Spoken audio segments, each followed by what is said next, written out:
Hello again and welcome back. This is the second response to Saved but Not Perfect. Now, Mr. Saved, you look at Matthew 24:14, which says this gospel of the kingdom will be preached to all the nations and then the end will come, and you say that proves we're still waiting. You think it means the gospel hasn't been preached to every literal tribe on earth, so Jesus hasn't returned. But that's not how Scripture works. First, look at the word nations. In Greek, it's ethne. You're reading it through a modern globalist lens. In a first century Jewish context, this meant the known world, what they called in Greek the oikoumene, the inhabited world, at that time the Roman Empire. Look at Luke 2:1. Caesar Augustus decreed that all the world, same word oikoumene, should be taxed. Did that mean China, the Americas? No, it meant the Roman Empire.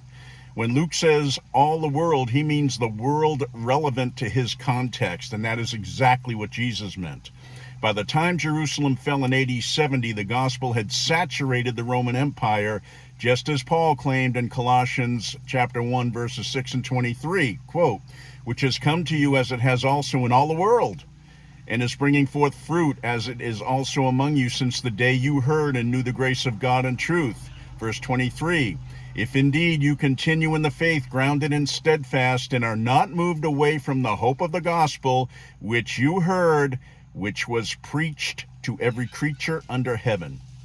But I know what you're thinking next. You're looking at what I sent, Mark 13:24-27, the sun darkening, the moon not giving its light, stars falling, and you're thinking, that didn't happen. The sun is still here. How could that be fulfilled in the first century? You're making the same mistake you made with geography. You're forcing a literal, modern, scientific reading onto ancient, poetic, apocalyptic language. In the Old Testament, the prophets used this decreation language all the time to describe the fall of nations and kingdoms.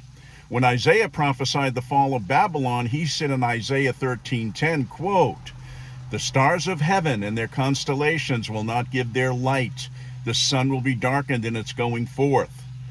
Did the literal sun go dark over Babylon? No. It was a poetic description of a collapsing political and social order. When Ezekiel prophesied the fall of Egypt, he said he would, quote, clothe the heavens and darken the stars, end quote. The first century audience knew exactly what Jesus was doing. He wasn't giving a physics lecture. He was announcing the end of the old covenant order. He was telling them that the covenant world of Israel was being dismantled. And then there's the coming on the clouds. Now you picture a man that's floating down from the sky.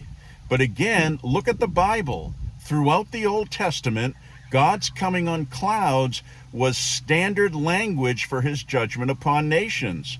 In Isaiah 19:1, it says, Yahweh rides on a swift cloud to come against Egypt. Did God physically float into Egypt on a cumulus cloud? No. It was an idiom for divine judgment, for God's power intervening in history.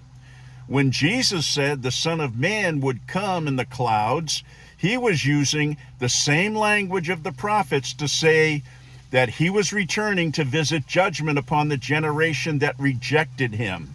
In that generation, he was confirming that the events of AD 66-70, the destruction of the temple, the collapse of the sacrificial system, and the end of the Jewish age was the vindication of his authority. You are taking first century statements measured in first century terms and forcing them into modern categories. It means you're not letting Scripture interpret Scripture, and you are definitely ignoring audience relevance. Jesus was speaking in his time to his people about their generation.